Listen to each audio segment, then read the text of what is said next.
the ancient sunken city of Baia, Italy.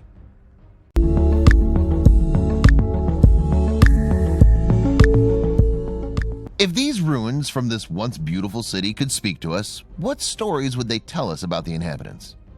Baia, Italy was an ancient city of Rome that was on the shore of the Gulf of Naples. Now it's considered part of Bacoli in the region of Campania.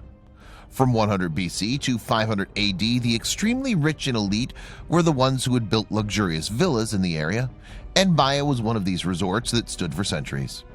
At one time, this resort was a place of self-indulgence, and it was said to have been full of corruption. If these underwater sculptures could speak, what secrets would they tell us? Would they tell us about the volcanic activity that had a hand in causing this part of the town to be submerged in the sea? Interestingly, underwater research was done by archaeologists, which revealed that many of the finer buildings were protected in the park. The city itself was named after the helmsman of Odysseus's ship in Homer's Odyssey, who is said to have been buried close by. Even though the area was an active volcanic area, the city was still built on the Cumaean Peninsula in the Phlegraean fields. Pictured here is a headless sculpture, so this one cannot speak. Although not depicted in this particular picture, the head is actually not too far from the body. Historical figures like Julius Caesar had a villa in this city, and a lot of the town became the property of Augustus. Nero also had a villa built here in the middle of the 1st century, with Hadrian, a Roman emperor, dying here in 138 AD. There was also another emperor whose name was Septimius Severus, who loved this place, as it was his favorite place to be. Items were left on display here that once belonged to Pompey's daughter, Pompeia Magna. She'd given them to Tiberius. Items such as a brooch, a cloak, and a gold bulla around the time of 120 AD. Many Roman sculptures had been excavated, including the Aphrodite of Baia, which was before 1803. Important archaeological excavations that were done in 1941 included layers of buildings, thermal complexes, and various villas from different ages, like the Augustan age of the late Republican age.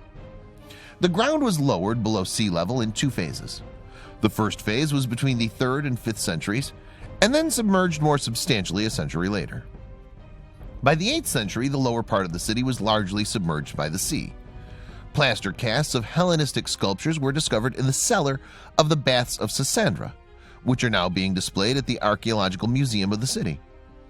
There were a few temples in the city, and these structures were dome-like in nature, which included the Temple of Mercury, the Temple of Diana, and the Temple of Venus. The Temple of Diana was used for thermal baths as it was collecting vapors from the ground below, which is now half collapsed.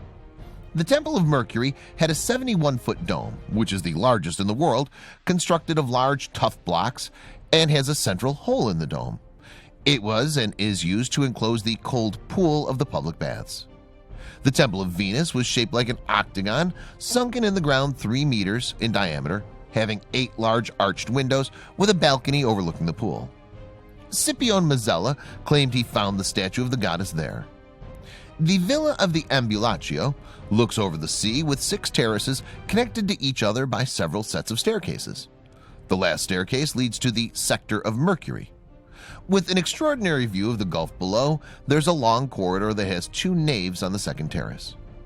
Having been a prominent resort city for so long, catering to the powerful Roman elite, the city was also famous for having healing hot springs that were medicinal.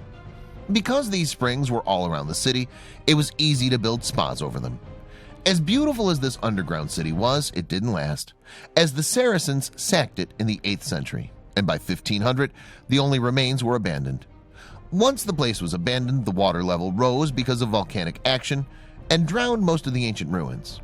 It still makes a beautiful underwater park where visitors can snorkel or scuba dive down into or even view from a glass-bottom boat.